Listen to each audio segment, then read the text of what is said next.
landing in the Arizona desert. That's what many tech companies have decided to do. A huge slice of nearly $200 billion to grow the American semiconductor industry has ended up here, in the southwestern Grand Canyon state. That sum is largely accounted for by world-leading Taiwanese chipmaker TSMC, which has put in one of the biggest foreign investments the U.S. has ever seen.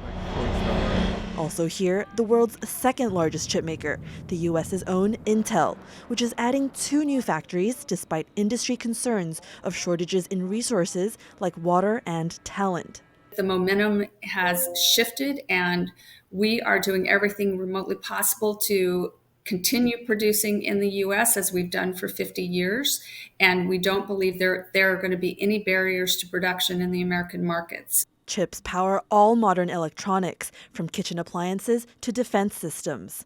That's why U.S. President Joe Biden's been pushing to make more advanced chips in America, to secure an economic and technological lead over fellow superpower China.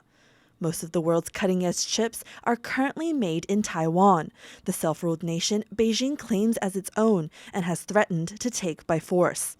It's a flashpoint that could disrupt the global chip supply chain, and why some companies are physically moving to set up shop near key customers like TSMC and Intel to keep their businesses resilient. If there's geopolitical tensions, if there's challenges with the shipping channels getting from Asia to here, being local, that's a risk that you can eliminate. Being close is the best way to reduce some of those business continuity risks. For Germany-owned chips equipment supplier EMD Electronics, mitigating that risk means a new $39 million plant near the state's capital, Phoenix, close to big players like TSMC and Intel. It's also an area others in the industry have scouted out for its promising workforce. With just a little over 1.6 million people, Phoenix is the 5th most populous city in the United States, and that number is expected to rise as officials are bidding to make this a national hub for technologies from semiconductors to electric vehicles and energy storages that are future-proof.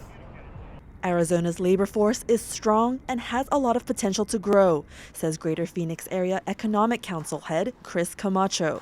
Speaking on whether the desert state is the best place for the water-intensive chips industry, Camacho said water planning has been a state priority for decades.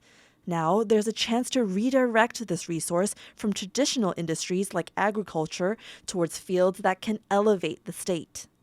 When I talk to global media about the use of water for semiconductors versus agriculture, we're going to bet all day long on investing in semiconductor plants because they create high-quality jobs. They naturally create a lot of innovation, but also a lot of tax revenue for our communities. This is going to be the next hub of major technology convergence in the entire United States. Is going to happen here, in large part because TSMC's here. Many are eager to see the unmatched chipmaker's Phoenix project come to life. It's already delayed by a year, but it remains a driving force behind Arizona's bid to lead future trends. To get there, the state is working to pull in firms across high-tech fields beyond TSMC to unlock advanced innovation in this vast, promising desert land. Justin Wu and Joyce in Phoenix, Arizona for TaiwanPlus.